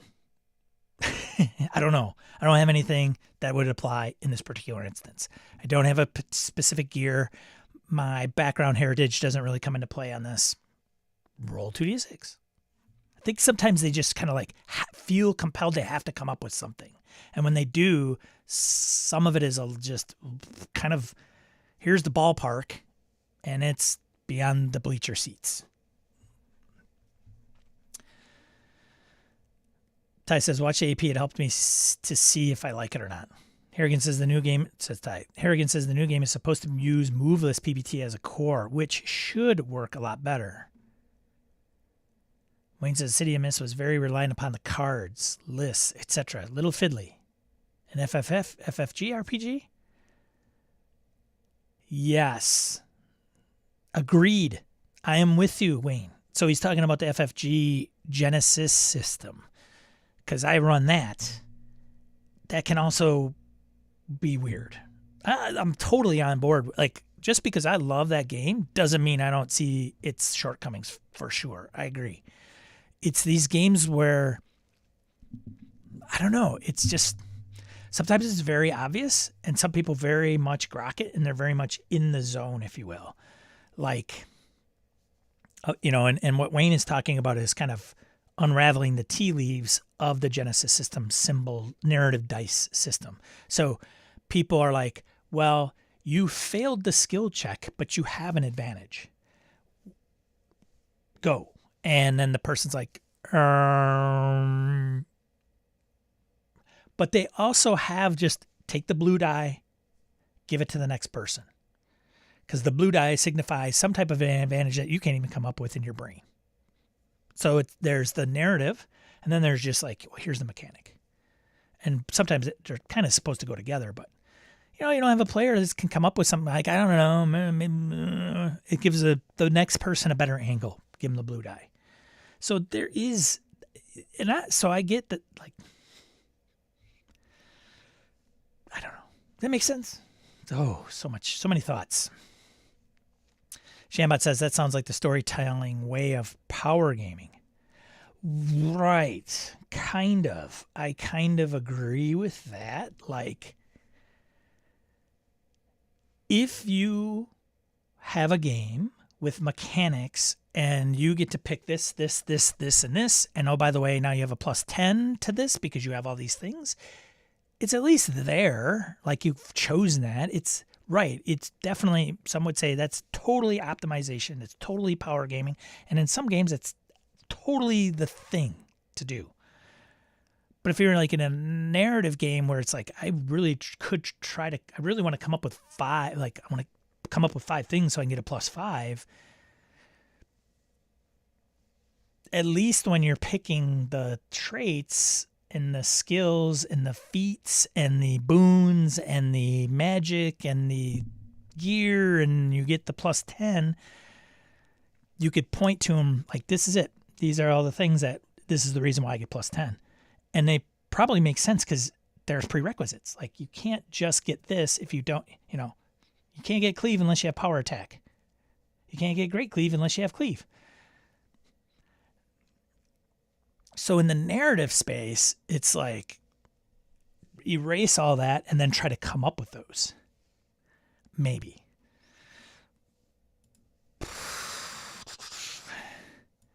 Tim says it also doesn't sound like fiction first approach. This sounds like gathering number bonuses to attempt something. Ergo, fiction last. Yeah, I don't know. Laramie, good night. See ya. Yeah, I don't know. Maybe. Shambot says, yeah, he's not all the time, but yeah, it's like some people are trying to pad the dice roll. I mean, if there's an incentive to get a bonus, I think you have to have a good group that jams on it and understands that if you don't have a bonus or you're not hitting like plus 5 every time on your kind of like, I'm pulling these things out, it's okay. Like, don't force the game or force things that don't make sense into the game only because you want a plus 1 or plus 2. Ty says, like, this fate is a mindset. When you get in the mindset of how it works, you get it. And yes, you need the table buy-in to use that tag to be added to your roll. And I would leave it leave it to the table. Right. And I'm not saying it's not a bad game by any means. Like, there's people that will just, like, this thing could run like a well-oiled machine and be just fantastic. And there's other games that may rely on some of those things, like, Star Trek Adventures has certain, you can, isn't that tags, Gabe? I can't remember. Anyways, there's the old, aspect, invoke, tag kind of pieces in other games too. And I think some of those make probably more sense, because you could just say, I'm going to tag the room as on fire because it just had a huge blast or encountered something that would create, a fire. So that can be either invoked or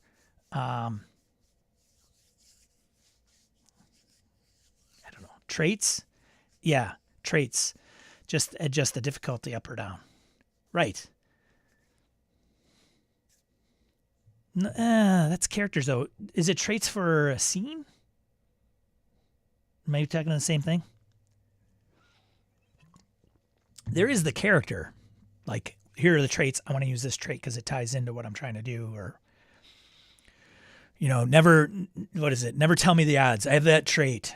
Okay, scenes 2. Got it. Thanks, Gabe. So you can say, because, yes, the room is on fire, there's a trait, and I'm going to blow fuel in there, and because it's on fire, I get a bonus to things blowing up. Totally get it. Anyways, Legitimist. They're doing something right. They got a butt ton of money coming. 4,000 backers. So good for them. There you go. Legend of the Mist. Did I put the link in the doobly-doo? All right.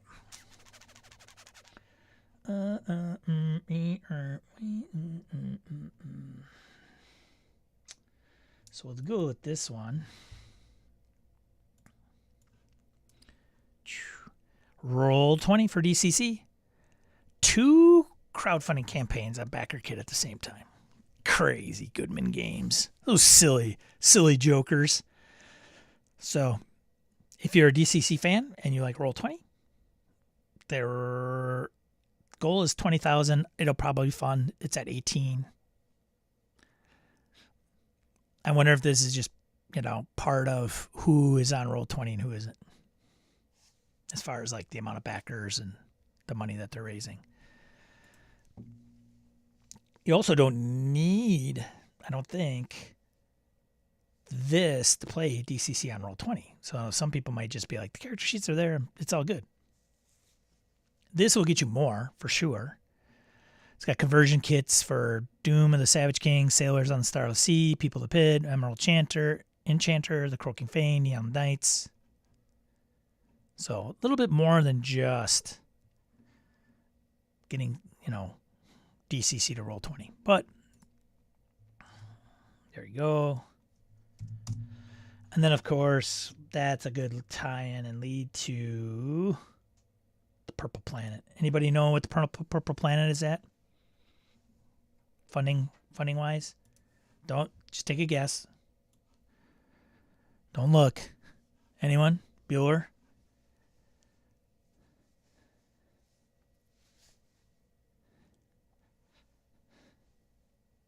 Don't look. Anybody know what the Purple Planet DCC crowdfunding campaign's at? If you're the nearest, without going over, you'll get an extra 1,000 XP. Gabe, I'm afraid you are probably gonna be over. Good guess though. Good guess. $1. 500K.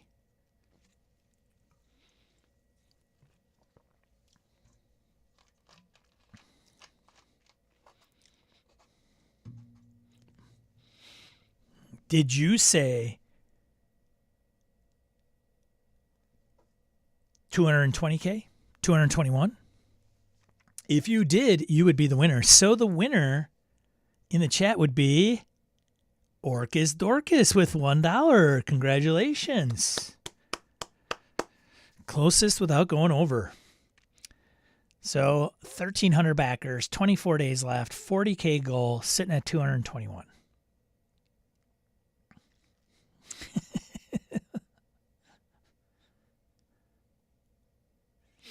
There you go. Anybody get in on this? Anybody in the chat? Boy, I don't know if it's backer kit or what, but man, I know some people had commented like, God, I got another email about the Purple Planet. Like I think I've gotten probably 5. Hey, it's coming. Hey, did you sign up? Hey, it's here. Hey, it's the first day. Hey, it's funded. Hey, I'm like, I don't need more emails. Orcus got in on it. Didn't back all of them. It's ridiculously expensive. Is it though?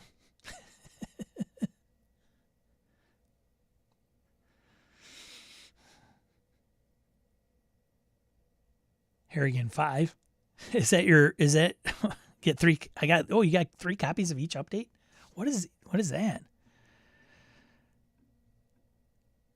Campaign preview. Look at all those pretty things.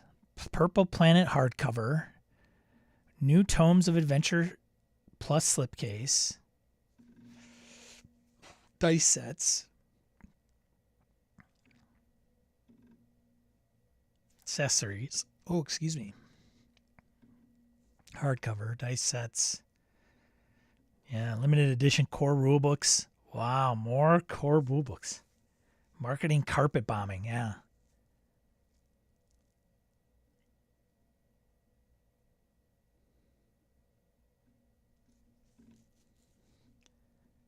So there you go.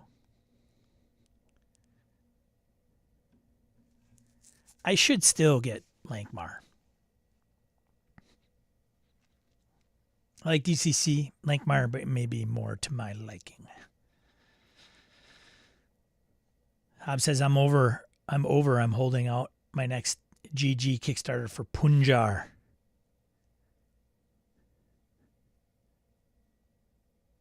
Purple Planet is the opposite of punk rock. Or is punk rock made of Purple Planet? Purple Planet rock. Rock, punk Purple Planet rock. Harley's been talking about Punjar for years. A lot of talk over there, Harley.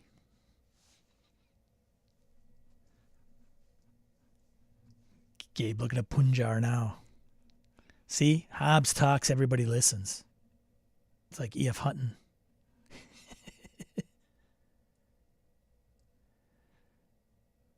Alrighty then. Good for Goodman Games is. Did I put it in there? It'll probably come back when it's on Ian World, but.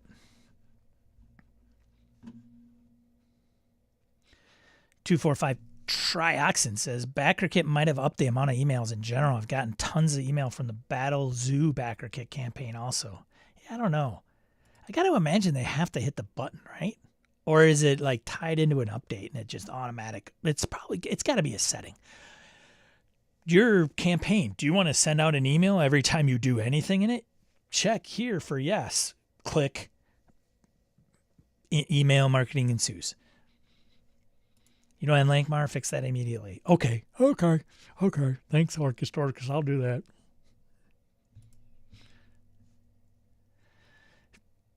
Come on, Chad. Okay.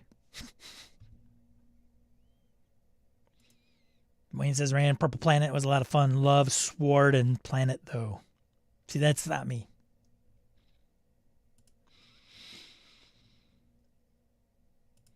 Shambot says, speaking of Zine Month or Zine Month, if I may suggest Glimmer Light N on Kickstarter. I better stop saying Zine. I'll lose subscribers. This freaking, it's just driving me crazy.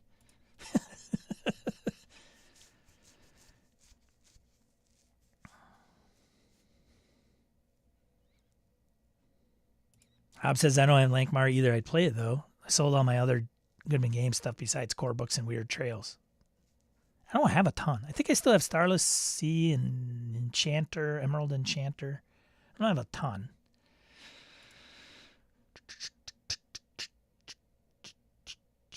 I wonder if the fact that Purple Planet has multiple publishers running to support linked Purple Planet projects has to do with the email load.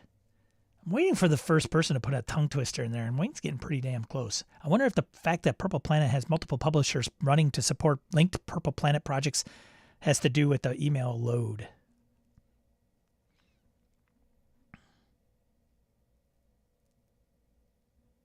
Yes, you will, Sean. Zine.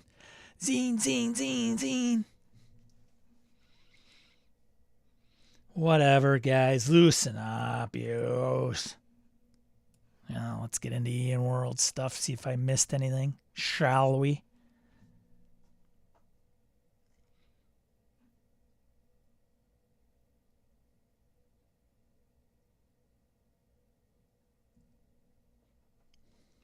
All right. Tales of the Valiant, Valiant Adventures, Fae Forged, and more. So, just as a reminder, Ian World usually provides crowdfunding campaigns on this, like when they're within a week out of ending. So, some of the ones that are just getting underway won't be on here.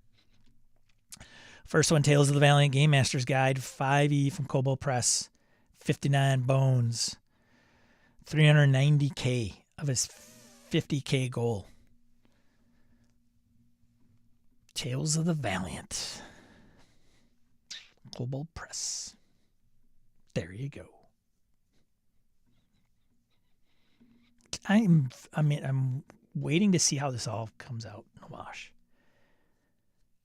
Although, I gotta say, Kobold Press, like Kobold Press, Paizo, not so much Paizo with Pathfinder, but continuing with the 5th edition. It actually says system D&D 5th edition. So is it Tales of the Valiant Game Master Guide for 5e? Okay, I gotta read this because now it's confusing me. Because I thought Tales of the Valiant is like its own thing. Its own thing. Wait, I'm confused. Who's David S. Pumpkins? And you are? Our own thing. First up, Tales of the Valiant. Kobold Press's answer to the OGL crisis. The game is Kobold's version of D&D's 5th edition rule set. The first 2 core books, Player's Guide and Monster Vault, are expected to release in May. This campaign brings in the Game Master's Guide, rounding out TOV's standard rule set. But shouldn't it be just TOV then? I'm confused.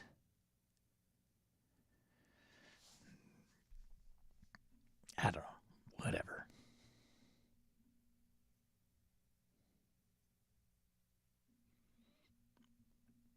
I might have to make a trip down to GaryCon, huh? Dave's going to be there. Valiant Adventures role-playing game from Green Ronin. This was brought up a little bit. Mutants and Masterminds 3rd edition core rulebook, $110 is the most popular pledge. Shipping and handling for the PDF and print versions of both books and the GM's kit. It's the second Valiant project I'll share this week. I think this is I can't remember who was talking about this. Anyways, combining the Valiant Universe, comic book universe, Bloodshot, Shadow Man, Faith, Dr. Mirage, Exo, Man of War, with the Mutants and Masterminds rule set. So 30K goal, it's at 39,000. So that'll be out. If you haven't gotten it, we talked about it last week a little bit. Like some people are like, yep, it's funded, great. I'll just get it when it comes out. Battle for the Realm Trilogy for Midnight Tower. Battle for the Realm 5e. Adventures, 40 quid. 5-book campaign, which takes your characters from levels 1 to 15. 1,800 quid. It's at 56,000. Wowie. Wow. Wowza. David S. Pumpkins, man.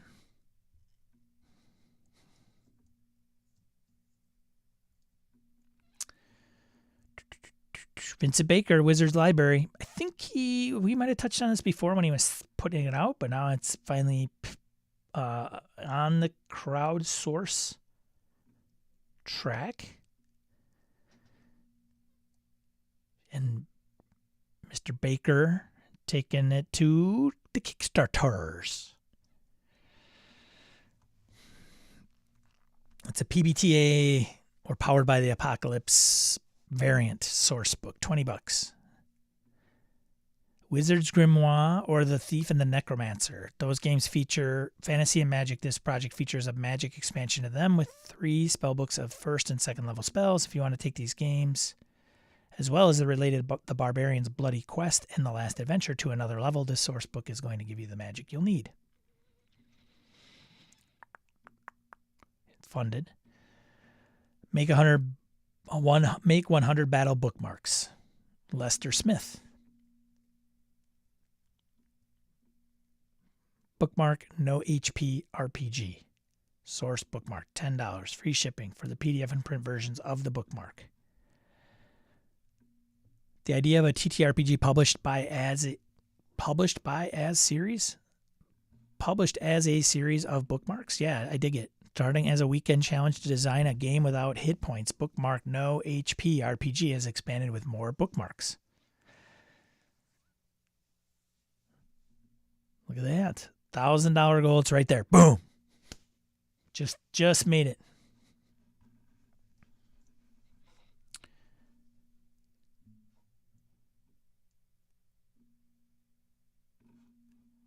Tim says Wizard Library is concentrated awesome.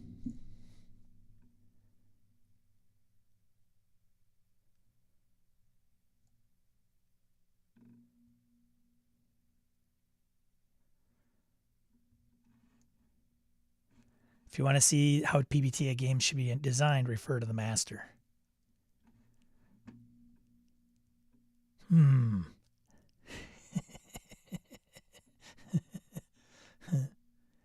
Really?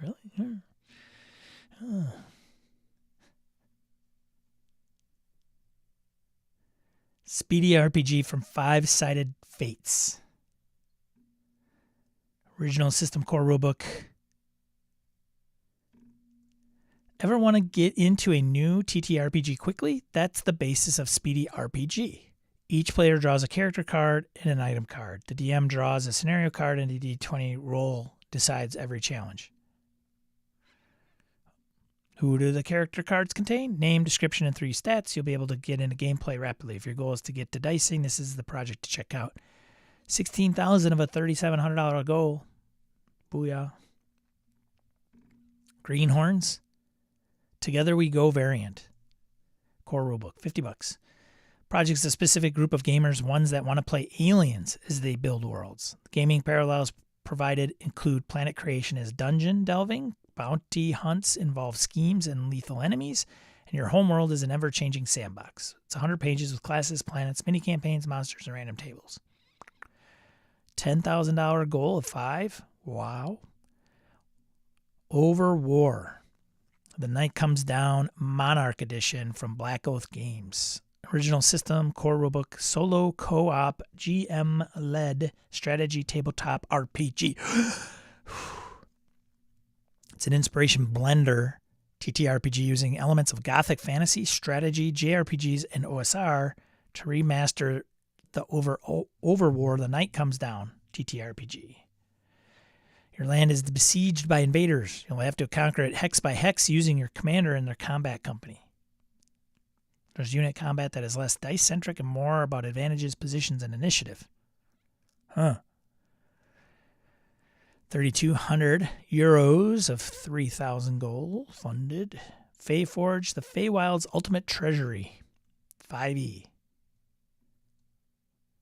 23 Aussie dollars. 40 magic items, 40 spells, 8 companions, really interesting options, 40 curses, 80 blessings. Fae are divided among seasonal courts, each with d20 blessings to bestow on their favorites. $12,000 on a $1,000 goal. Wowee. And a 5e nonetheless.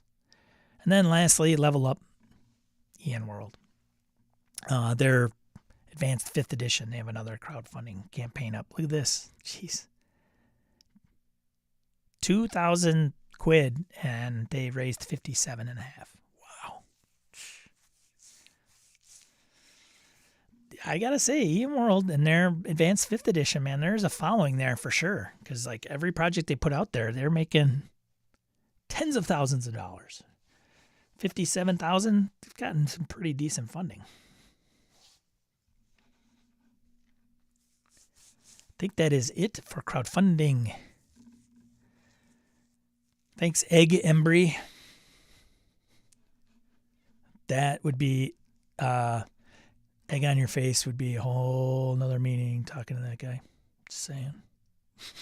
Hey-o.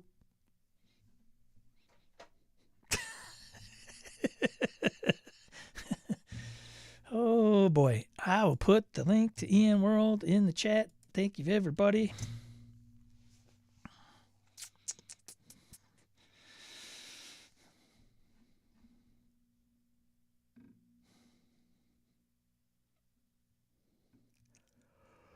All right, folks. See you, Tad. Thanks for stopping by. That's all I got today, ladies and gentlemen. Some Delta Green fans might appreciate this. Show and tell. Booyah.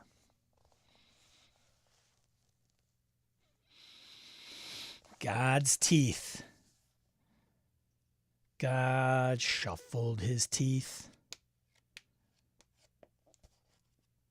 Glanced around at him. Yeah, a campaign of unthinkable horrors for Delta Green.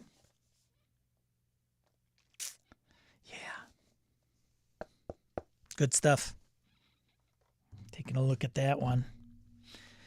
All right, well, let's wrap her up so you guys can get on with your weekend. Do what you want to do. See who you want to see. Play what you want to play.